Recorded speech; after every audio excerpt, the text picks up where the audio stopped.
के कंट्रीब्यूशन को 1947 से लेकर अभी तक हम लोगों ने जितना भी योगदान अपने स्तर से दिया वो ये याद दिलाता है पूरे भारतवर्ष को कि कुछ ना कुछ हम लोगों ने भी कंट्रीब्यूट देश के लिए किया।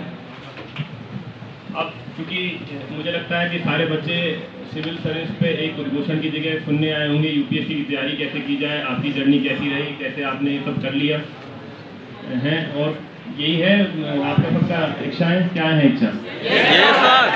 जी मैं जानता हूँ। तो मैं अपनी जर्नी से स्टार्ट करूंगा कि मैंने कैसे इस यूपीएससी की जर्नी कंप्लीट किया। आज मैं 2 वर्ष की एनपीए में ट्रेनिंग के पश्चात, आईपीएस की ट्रेनिंग के पश्चात यहाँ पे फर्स्ट पोस्टिंग के तौर पर प्रयागराज में तैनात हूँ। तो मेरी जर्नी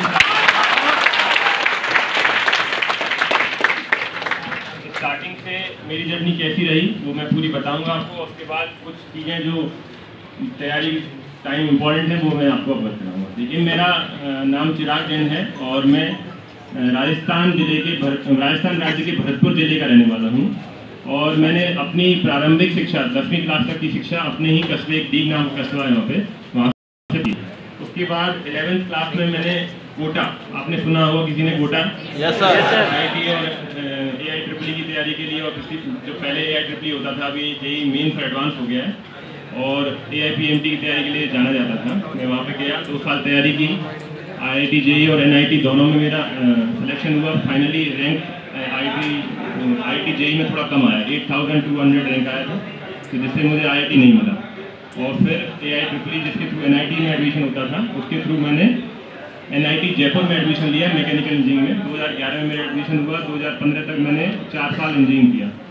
अब देखिए इस बीच में कहीं ना कहीं अंदर था कि सिविल सर्विस की तैयारी करनी है, लेकिन कभी हिम्मत नहीं थी, कभी ऐसा रिकॉर्ड नहीं रहा।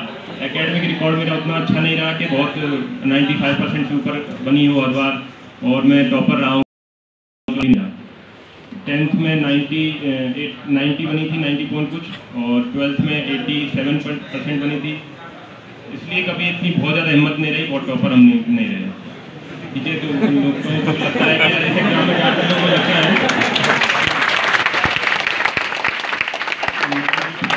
ऊपर लाएंगे तभी हम लोग कर पाएंगे, तो ऐसा नहीं है। अभी आप अगर अश्विन सरन सर हैं, उड़ीसा कैडर IAS, उनकी स्टोरी देखेंगे तो उनका तो और भी बड़ा रहता है। 65%, 60% 10th और 12th में लाए हैं, और ग्रेजुएशन में इतनी लाए हैं, तभी ये आज IAS हैं उड़ीसा कैडर। ठीक है, तो उससे फर्क नहीं पड़ता। मैंने फिर भी हिम्मत मेरी नहीं हुई। कॉलेज में गया, कॉलेज में 4 साल पढ़ाई की, कॉलेज की जिस तरह से भी होती है तैयारी की, पर उस टाइम भी हिम्मत नहीं हो पाई कि कैसे मैं कर लूँगा, ये हो पाएगा कि नहीं हो पाएगा। कुछ लोग तैयारी भी कर रहे थे कॉलेज में, लेकिन उनके बैकग्राउंड इतने अच्छे थे तो मुझे लगता था यार ये उसी लोगों के लिए है। तब तक इतना एक्सपोजर भी इंटरनेट का नहीं था कि इंटरनेट पे जाके देख लें। फिर जब कहीं ना कहीं पर ये था कि यार DM साहब और SP साहब की पावर है, हम लोग न्यूज़पेपर में और देखते थे TV में, तो लगता था कि यार हम लोग भी जाएंगे और कुछ ना कुछ कर पाएंगे। ऐसा हो जाए कभी तो हम लोग तैयारी कर लें और बन जाएं तो बहुत अच्छा रहेगा, पर अभी हिम्मत नहीं जुटा पाए। उसके बाद कॉलेज प्लेसमेंट हुआ, टाटा मोटर्स पुणे प्लांट में मुझे जॉब मिली। मेरा 6.5 लाख लगभग का पैकेज था। उसमें मैंने 1 साल जॉब करना शुरू किया। जुलाई 2016 में मुझे जॉब ज्वाइन किया था मैंने, और 1 साल जॉब किया। इस जॉब के दौरान मुझे इंटरनेट एक्सपोजर भी मिला, लोगों से मिलने का मौका भी मिला कुछ, और सिविल सर्वेंट से भी मुलाकात इस दौरान हुई। और इंटरनेट पर बहुत सर्च किया, बहुत इसके बारे में जाना, क्योंकि उस टाइम थोड़ा टाइम मुझे मिल गया था, अकेला मैं रहता था वहाँ पे, और कुछ पढ़ाई का भी कुछ लोड नहीं था। तो उस टाइम सर्च किया तो फिर देखा बहुत लोगों के बैकग्राउंड ऐसे थे जो बिल्कुल ही एवरेज से भी लोअर बैकग्राउंड थे। मेरा काफ़ी अच्छा है, ठीक है, उस मामले में 90% भी रही है।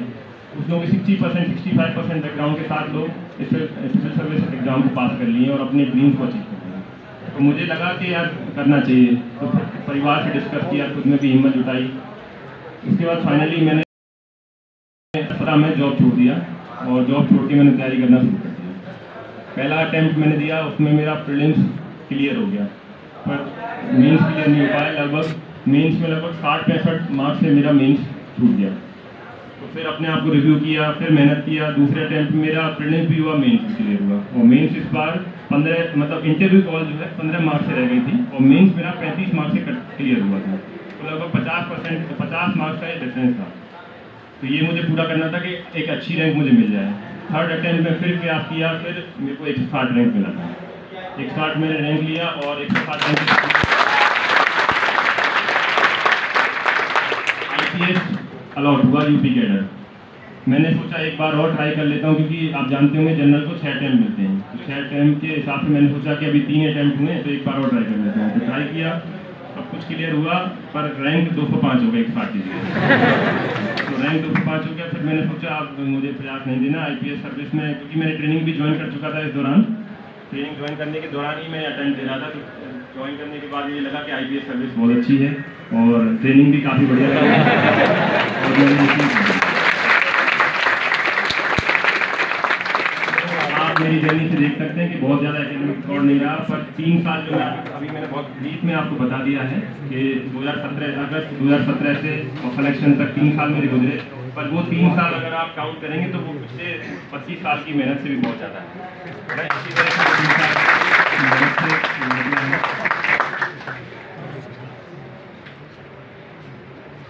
अभी आपके सबके क्वेश्चन लूँगा, अपनी बातें कर दूँ पहले, ठीक है? फिर आप ठीक है। तो ये मेरी जर्नी रही। इससे बस एक इंस्पायरिंग चीज़ ये है कि आप अगर ये सोच रहे हो, अपने मन में ये भ्रांति हो कि यार हमारा रिकॉर्ड अच्छा नहीं है, हम लोग अच्छे मतलब रिकॉर्ड नहीं रहा है, तो कहीं ये ना हो कि एग्ज़ाम क्लियर ना हो, केवल ये टॉपर्स का एग्ज़ाम है, तो ऐसा नहीं है। ये बात आज आप क्लियर कर लें। बाकी कैसे इसकी पढ़ाई होगी, कैसे मैं करूँगा तैयारी, क्या क्या इसमें ध्यान रखना होगा, क्या डू रहेंगे, क्या डोंट्स रहेंगे, वो इम्पोर्टेंट है। वो सब आप लोग ध्यान रखेंगे, अपनी मेहनत करेंगे तो एग्ज़ाम क्लियर होगा। अब मैं अगर तैयारी के बारे में स्टार्ट करूँ कि कैसे तैयारी की जाएगी, तो 2017 जब मैंने एग्ज़ाम स्टार्ट किया था, तब मुझे ये भी नहीं पता था कि पार्लियामेंट कितने पार्ट हैं, पार्लियामेंट किन से कंस्टिट्यूट होती है, इतना भी हम लोगों को याद नहीं था। क्योंकि इंजीनियरिंग बैकग्राउंड होता है, मैं साइंस ले ली थी, तो हिस्ट्री, पॉलिटी, इकोनॉमी, ज्योग्राफी, इन सबसे कोई बात नहीं था 7-8 साल से। तो बिल्कुल ही हम लोग जीरो हो गए थे कि कैसे फंक्शन करती है, क्या मतलब आइडिया नहीं था चीज़ों के बारे में पूरा। कहीं ना कहीं सुना था लेकिन आइडिया नहीं था। पर यूपीएससी की लेवल की तैयारी करने के लिए आपको यही नहीं कि क्या है, कैसे फंक्शन करती है, क्या उसके रोल हैं, क्या उसके नेगेटिव हैं, क्या उसके पॉजिटिव हैं, कैसे उसको इम्प्रूव किया जाए, 5-7 एस्पेक्ट हर चीज़ के होते हैं, वो हम आपको पहचानने पड़ते हैं, याद करने पड़ते हैं और फिर उसको प्रेजेंट करना पड़ता है। उसके साथ अपना एडिशन भी करना पड़ता है। देखिए पूरी पब्लिक लिख रही है, वही लक्ष्मीकांत वो पढ़ रहे हैं, वही आप पढ़ रहे हैं, वही सब बुकें वो पढ़ रहे हैं, आप पढ़ रहे हैं, तो आपको उनको कैसे डिफरेंट बनाएगा वो आपके ऊपर है कि आप आंसर्स में कैसे कहीं से कनेक्टिंग पॉइंट लाते हैं। कि कोई डायमेंशन अगर आपको पता है, कोई उसकी दूसरी डायमेंशन आप अगर खोल देते हैं, जैसे मैं एग्जाम्पल जनरली देता हूँ सोलर अलायंस का। हमने सोलर अलायंस बनाया हुआ, इंटरनेशनल सोलर अलायंस आपने सुना होगा। तो ये कैसे हमको नॉट जस्ट इकोनॉमिक बेनिफिट करेगा, आपकी इसकी डायमेंशन खोलेंगे, जियोपॉलिटिकली कैसे इफेक्ट करेगा, ज्योग्राफिकली कैसे हमको इम्प्रूव करेगा, एनवायरमेंट कैसे इम्प्रूव करेगा, एथिकली कैसे हमारे लिए। ये एथिकल डायमेंशन भी बहुत इंपॉर्टेंट है। इंटरनेशनल डायमेंशन भी इसकी आ जाएगी, क्योंकि इंटरनेशनल सोलर अलायंस हमारा केवल हमारे देश के लिए नहीं है, हमको ऐसे लीडर प्रोजेक्ट करता है। पूरे देश के मेंबर हैं, 89 कंट्रीज मेरे टाइम पे मेंबर अभी बढ़ गई होंगी। तो कैसे पॉलिटिकली इंपॉर्टेंट है, कैसे इन्वायरमेंटली इंपॉर्टेंट है। सोलर अगर हम बढ़ाएंगे तो पोल्यूशन कम होगा, ग्लोबल वार्मिंग की पोल्यूशन। तो ये सब डायमेंशन अगर आप कनेक्ट कर पाते हैं तो ये एक अच्छा आंसर निकल के आता है, जो जनरली लोग नहीं करते हैं। लोग 2-3 डायमेंशन जो बुकों में रहेंगी वो लिखेंगे और अपनी तरफ से एडिशन नहीं कर पाते हैं। वो तभी होगा जब आप कंटिन्यूस रीडिंग करेंगे, रिवाइज करेंगे, ठीक है। तो ये चीज़ इंपॉर्टेंट है, ये डिफरेंट बनाती है अपने को। तो इस तरह की जानकारी मुझे उस लेवल पर नहीं थी 2017 में, लेकिन हमने स्टार्ट किया, एनसीईआरटी से स्टार्ट किया। पहले फाउंडेशन, देखिए कोई भी चीज़ को बिल्ड करने के लिए, जैसे बिल्डिंग है, बिल्ड करने के लिए फाउंडेशन स्ट्रॉन्ग होनी जरूरी है। अगर आप अभी से आज जैसे बोलते हैं बच्चे कि सर मैंने न्यूज़पेपर पढ़ना शुरू कर दिया, मैंने कोचिंग मटेरियल पढ़ना, अगर आपने ऐसे कर दिया है तो आप अपनी फाउंडेशन वीक करके अपनी बिल्डिंग बनाए जा रहे हैं, तो वो कभी ना कभी ढह जाएगी। जो लोग बोलते हैं कि मेरा यार इस बार प्रीलिम्स ही नहीं हुआ, 2-3 बार मेंस देने के बाद बोलते प्रीलिम्स नहीं हुआ, तो कहीं ना कहीं मुझे ऐसा लगता है लक के अलावा फाउंडेशन वीक रह गया है। क्योंकि मैंने 4 अटेम्प्ट दिए, मेरे कभी प्रीलिम्स में कभी मतलब कट ऑफ से मेरे हमेशा 10 से 15 मार्क्स ऊपर ही रहते थे। कभी ऐसा नहीं हुआ कि मैं क्लियर फेल होने की बात तो अलग है, मैं कभी ऐसा नहीं रहा कि कट ऑफ से जस्ट अंदर में घुसा हूँ कि बस क्लियर हुआ है। हमेशा 10 से 15 मार्क्स अच्छे रहते थे, क्योंकि हम लोगों ने फाउंडेशन पे बहुत ध्यान दिया था। मैंने फाउंडेशन इतना स्ट्रॉन्ग रखा कि मुझे मीन्स राइटिंग नहीं हो, अच्छे से क्लियर नहीं हो पहले ही अटेम्प्ट में, लेकिन फाउंडेशन ऐसा रहा है कि जब मैं क्लियर करूँ तब मैं अच्छे से क्लियर करूँ, एक बार में क्लियर हूँ। तो मेरा आप देखेंगे जर्नी भी ऐसा रहा कि मैं स्टेज बाय स्टेज बढ़ता रहा। पहले प्रीलिम्स क्लियर होने के बाद फिर मेंस क्लियर होने के बाद इंटरव्यू, मेरा कभी ऐसे बैकवर्ड नहीं गई जर्नी, क्योंकि फाउंडेशन पे हमने ध्यान दिया। तो फाउंडेशन बहुत इंपॉर्टेंट है और वो एनसीईआरटी से बिल्ड होता है। एनसीईआरटी सबसे इंपॉर्टेंट होती है, स्टार्टिंग में पढ़नी बहुत जरूरी है, उनसे कॉन्सेप्चुअल क्लैरिटी बहुत इंपॉर्टेंट बहुत आती है।